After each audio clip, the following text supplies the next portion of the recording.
Tonight, I want to speak with you about our nation's unprecedented response to the coronavirus outbreak. From the Oval Office, the president addresses a nation on edge as the coronavirus pandemic worsens. It only matters how you respond, and we are responding with great speed and professionalism. The president announcing a suspension of travel from the U.S. to Europe for the next month. It will not apply to the U.K. He's also ordering insurance companies to waive co-payments related to coronavirus. To provide financial relief for small businesses, President Trump ordered access to loans and is calling on Congress to provide immediate payroll tax relief. This is not a financial crisis. This is just a temporary moment of time that we will overcome together as a nation and as a world. The president's address following another bad day on Wall Street. The Dow down 20% from its peak in February.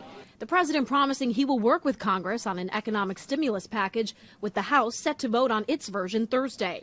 In any bill, Democratic lawmakers are focused on protecting safety net programs, paid sick leave, and free testing for the virus. I think there's a keen interest in ensuring that people who are low-wage workers or people who may not have paid family leave have the ability to stay away from work when they should. The president is calling for a sweeping cut in payroll tax, which he says will put more money in Americans' pockets during this uncertain time. We want commerce to continue. We want people to have their lives as normal as possible, but just take the best possible precautions. The timing of passing an economic stimulus package is going to be tricky because starting tomorrow evening, Congress goes on recess for a week.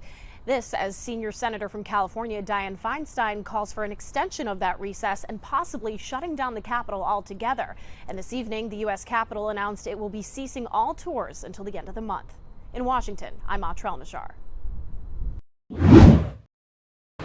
And breaking news tonight, Treefort Music Fest is officially postponed. You can blame coronavirus for this one. Now, organizers say Treefort will now take place in September. Yeah, the annual music festival brings a lot of business to the city of Boise. CBS 2's Haley Kramer joins us live. She talked with the owner of a beer spot to see how the change will impact him. Hops and Bottles has been open for about a year and a half. And they tell me until today they were getting ready for their second Treefort. The owner, Mark Sieber, tells me last year they had way more customers than they even anticipated, with the Colorado party happening during Treefort weekend. He says there was probably 175 to 200% more business than usual. He says he wasn't surprised to hear the event was being postponed with the coronavirus spreading in surrounding states. They gave us enough time. You know, the festival's literally 3 weeks away. I start stocking up next week, so we were pretty lucky with that. We just blocked the patio off, and that doesn't take very long to do. So we're okay with it. We'll be, business as usual and just move along. You don't bank on one event to make your business work. Sieber says safety comes first and they support Treefort's decision.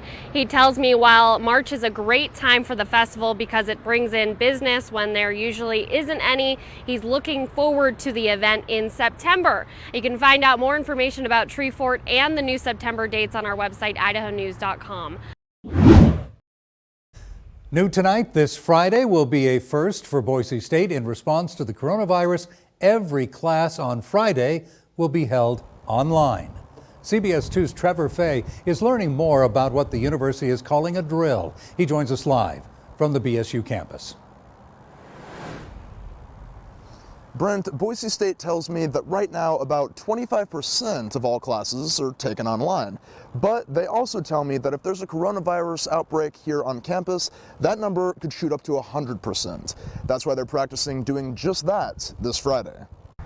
Students at Boise State University are being told to prepare, even though there are no confirmed cases of coronavirus in Idaho. The university's idea to hold all classes online this Friday is popular among some students I spoke with, who see it as a good preparation for a possible outbreak. I think they gave it enough time probably to set up and have it ready to go for everybody to be online instead of in class. BSU is working to improve their online infrastructure, websites, email, video chat, anything that will help students learn online. I'd rather be safe than sorry. I think it's smart just in case it does happen. Fortunately, the groundwork for online courses is already in place at Boise State. A lot of that work will be done through an online learning platform called Blackboard.